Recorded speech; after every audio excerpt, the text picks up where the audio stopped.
Hello students, आज हम class 10th exercise 2 math का चैप्टर सॉल्व करेंगे एपी।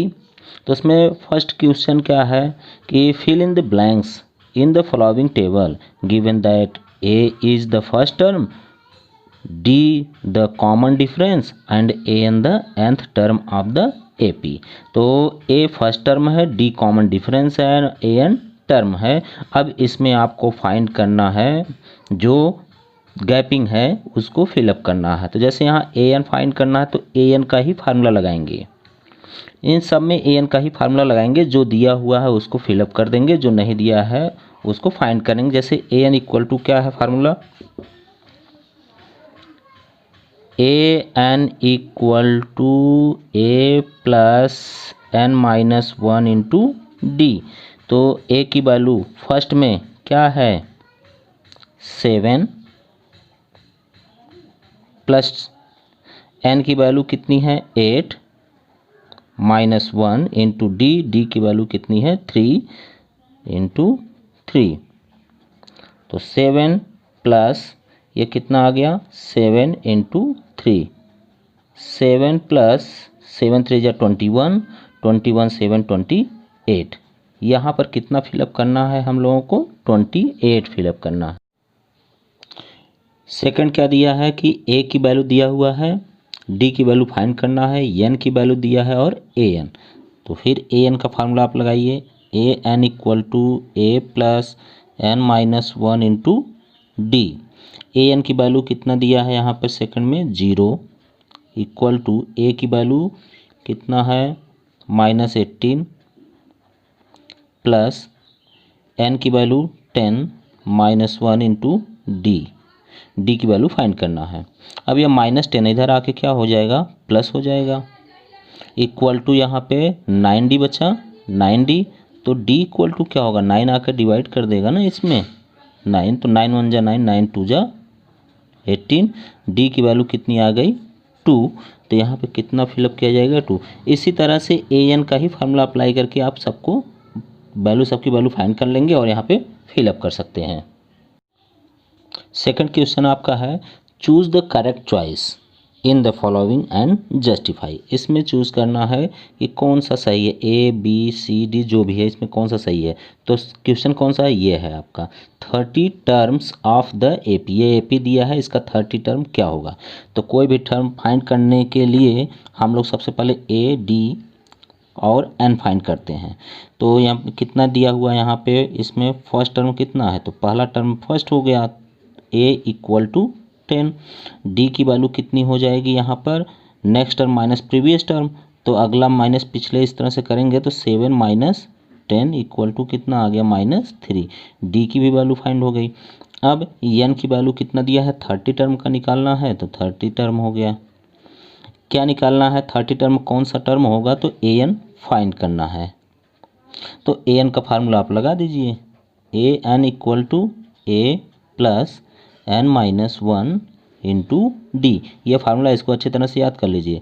तो ए की वैल्यू कितना है 10, डी की वैल्यू कितना रखेंगे -3 और एन की वैल्यू 30। 30 माइनस 1 इंटू -3, तो ये आया 10 प्लस 29 इंटू -3। तो ये आपका हो गया 10 प्लस माइनस माइनस 3 9 जा 27 और 3 2 जा 6 2 8। अब इसमें से 10 अगर माइनस कर देंगे तो -77। तो यहाँ पे आंसर कौन सा सही हो गया सी। उसी तरह से आप 11 टर्म्स इसका फाइंड कर लिए, ए फाइंड करिए, इसमें से डी कर लीजिए और एन इक्वल टू दिया ही है और फार्मूला आप कौन सा लगाएंगे ए एन का ही लगा लेंगे।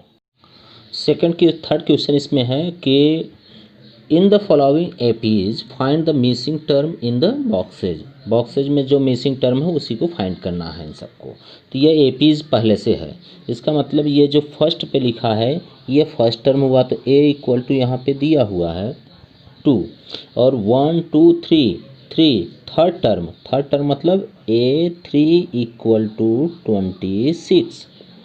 तो A3 को कैसे लिखेंगे, A प्लस डी एक कम करके तो 2D, ऐसे ही जितना भी दिया हो थर्ड टर्म दिया हो तो ए प्लस उतना एक कम करके डी लगाना है, इक्वल टू 26। ए की वैल्यू 2 रख दीजिए, 2 + 2d इक्वल टू 26।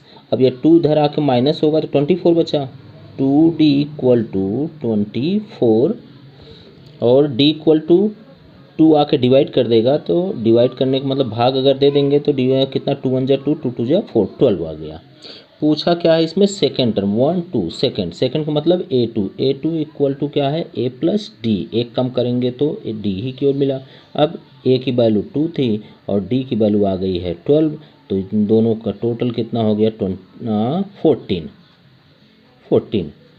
तो इसकी वैल्यू फाइंड होगी। उसी तरह से इसमें भी पहले जो दिया है उसी को लिखिए, 1 2 2 सेकेंड टर्म दिया है, सेकेंड टर्म का मतलब क्या हुआ a2 इक्वल टू दिया है 13, तो a2 को कैसे लिखेंगे a plus D equal to 13। अब क्या दिया है 1 2 3 फोर्थ टर्म दिया है, तो fourth term a4 equal to 3, तो a4 कैसे टर्म लिखेंगे a प्लस एक कम डी लिखेंगे तो a plus 3d equal to 3। इन दोनों को एक नीचे रख करके सॉल्व कर लीजिए, तो a plus D equal to 13।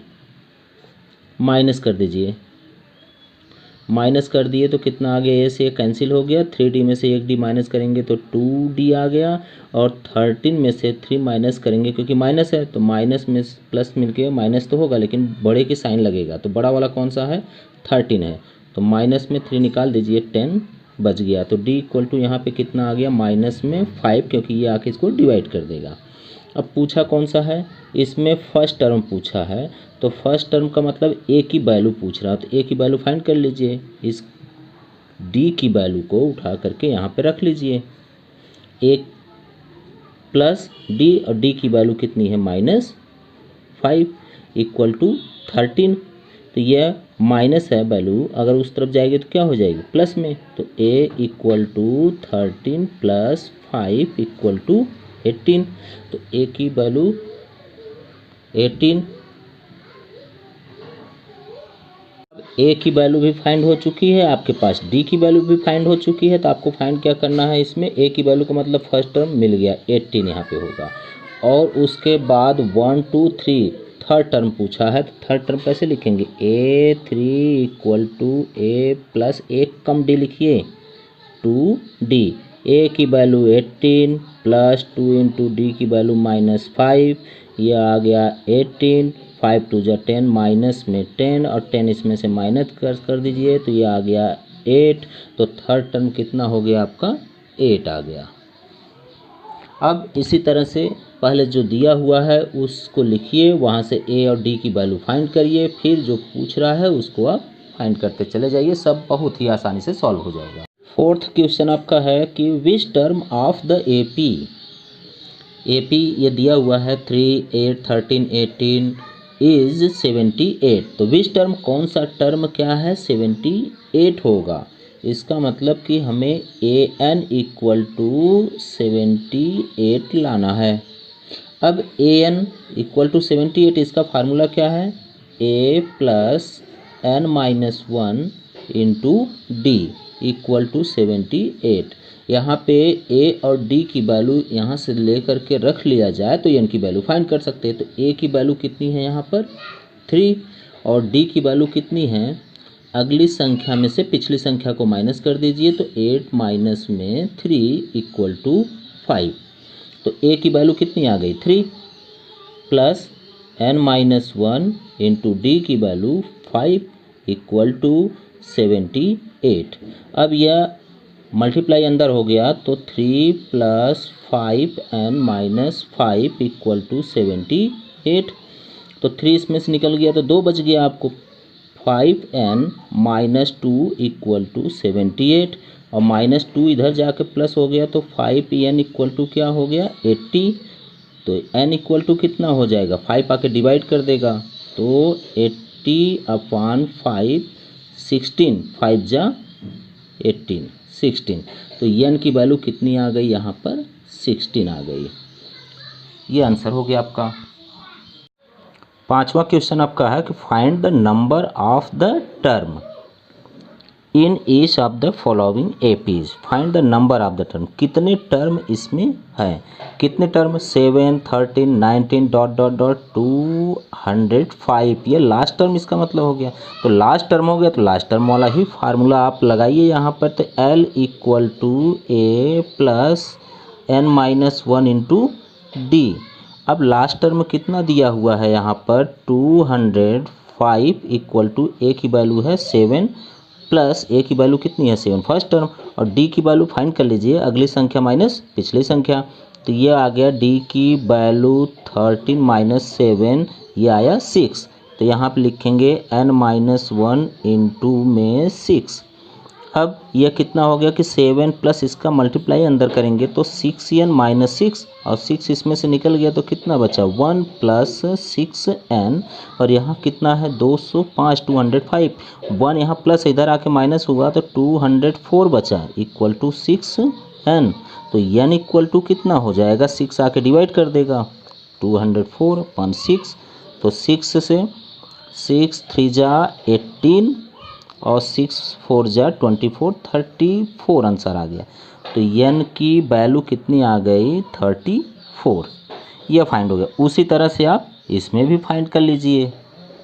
अब 7th क्वेश्चन आपका 6th क्वेश्चन, 6वां क्वेश्चन आपका, check whether -150 is a term of the AP. इसका टर्म है या नहीं है ये 150, मतलब इसी को हम L लेट कर लेंगे कि लास्ट टर्म में ये आ रहा है या नहीं आ रहा। तो L इक्वल टू कितना दिया है -150, और इसमें से A फाइंड कर लें तो A इक्वल टू 11 हो गया, एंड D इक्वल टू क्या हो गया, अगली संख्या माइनस पिछली संख्या, तो ये 8 माइनस 11 और ये माइनस में 3 आ गया।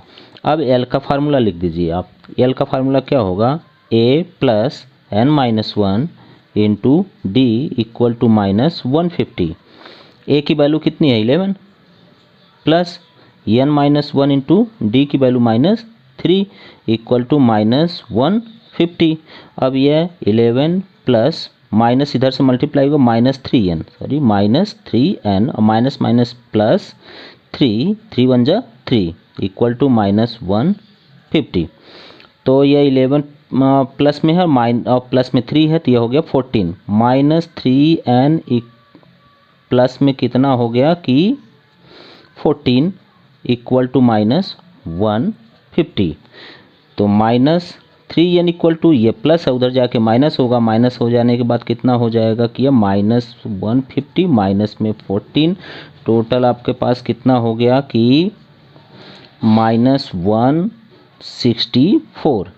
ये 3n माइनस इक्वल टू, तो माइनस माइनस कैंसिल हो गया, n इक्वल टू क्या हो जाएगा 164 अपन में 3, 3 5 जा 15, 15 1 3 4 जा 12, 12। ये पूरी तरह से डिवाइड ही नहीं हो रहा है। अगर डिवाइड नहीं हो रहा है तो इसका मतलब 2/3 इतना आया। तो n की वैल्यू अगर पूर्ण रियल नंबर में नहीं आ रही है, कंप्लीट एक इंटीजर में नहीं आ रही है, तो इसका मतलब कि ये इसका कोई टर्म नहीं है।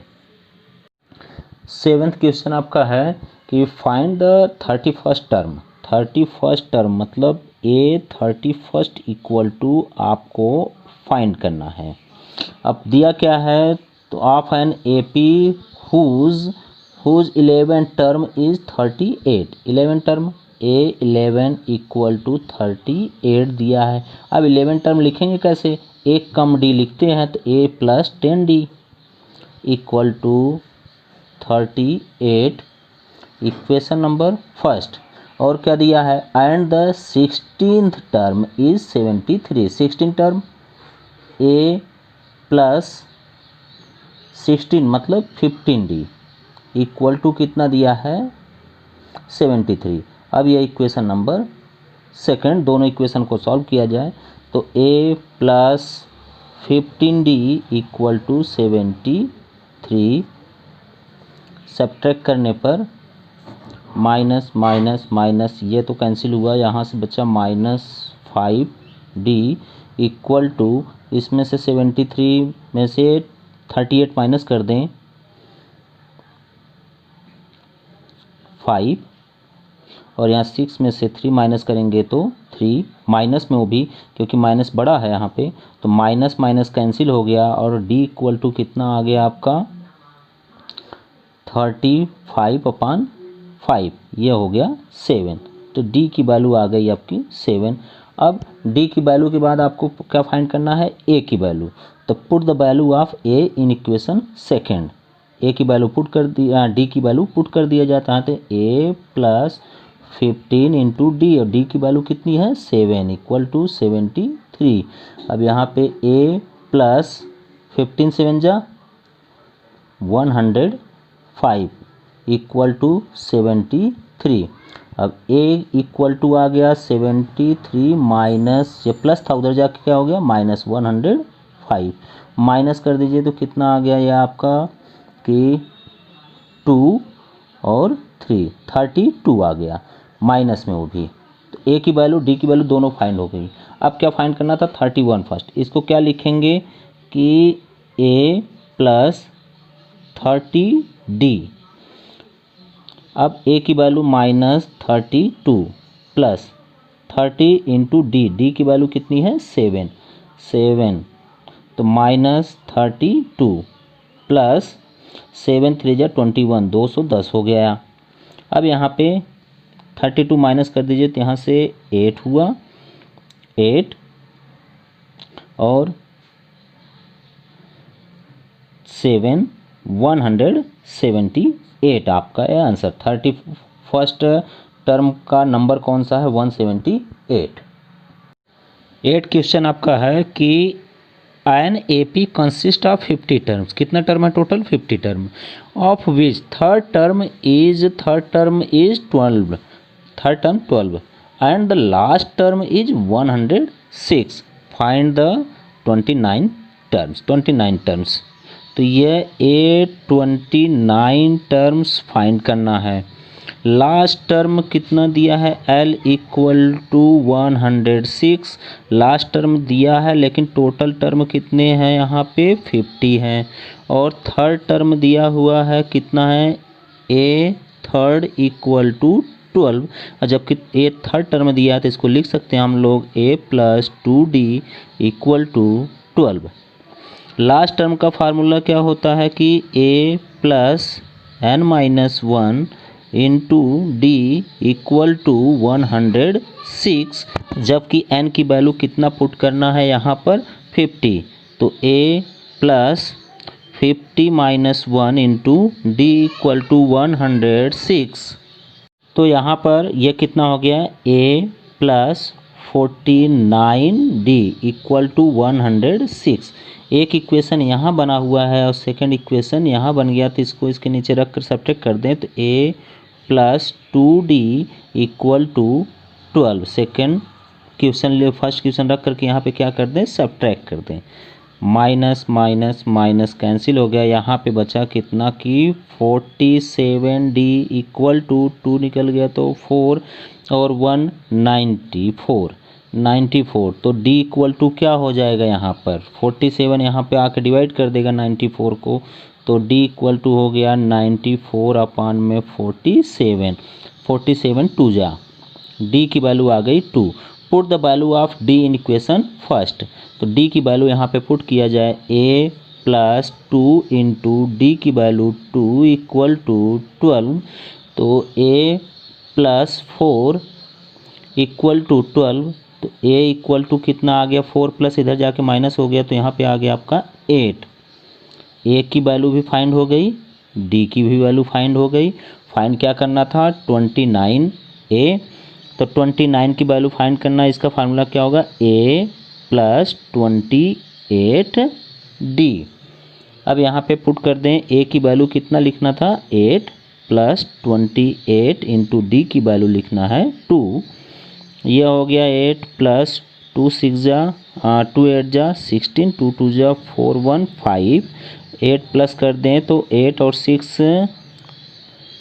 14 6 64। यह 29 टर्म्स कौन सा नंबर आ गया 64। नाइन्थ क्वेश्चन कौन सा है कि if the third term and 9 terms of an AP are 4 and -8 respectively which the term of this AP is 0। तो थर्ड टर्म दिया है और 9 टर्म्स दिया हुआ क्या है 4 and 8। तो थर्ड टर्म का मतलब A3 इक्वल टू 4 और इसको क्या लिख सकते हैं A plus 2D equal to 4 equation number first. And 9 terms दिया हुआ है कितना -8 A9 इक्वल टू -8 क्या लिखेंगे इसको A plus 8D equal to -8 second equation हो गया। इसको यहाँ पे रख करके सॉल्व कर दें तो A plus 8D equal to -8 second equation रख कर क्या कर दें सब्ट्रैक्ट करने पर माइनस माइनस और यह प्लस, ये तो कैंसिल हो गया। माइनस में यहाँ पे कितना बचा 6D 2D इसमें से निकल गया तो 6D बच गया वो भी माइनस में। और प्लस 8 में से 4 प्लस ये भी करना है तो ये हो गया कितना कि 12। D इक्वल टू 12 ये इंटू में है नंबर इधर आकर के -6 डिवाइड हो गया तो 2। D की वैल्यू कितनी आ गई यहाँ पर -2। Put the value of D in equation second A plus 8 into D की वैल्यू आई -2 इक्वल टू -8। तो A plus minus minus multiply होगा और 8 2 जा 16 इक्वल टू -8। ये माइनस उधर जाके प्लस हो गया तो A इक्वल टू -8 प्लस 16 और A इक्वल टू आ गया -8 निकल गया इसमें से तो 8 आ गया। A की भी वैल्यू फाइंड हो गई और D की वैल्यू फाइंड हो गई। क्या करना है कह रहा है कौन सा टर्म इसमें से 0 होगा मीन्स लेट कर लेते हैं कि L इक्वल टू 0 आना चाहिए। L इक्वल टू क्या आना चाहिए 0। तो L की वैल्यू क्या होनी फार्मूला क्या है A plus n-1 into D equal to 0 आना चाहिए। पुट कर दे वैल्यू सबकी यहाँ पे A की value 8 plus n-1 into D की वैल्यू है -2 इक्वल टू 0।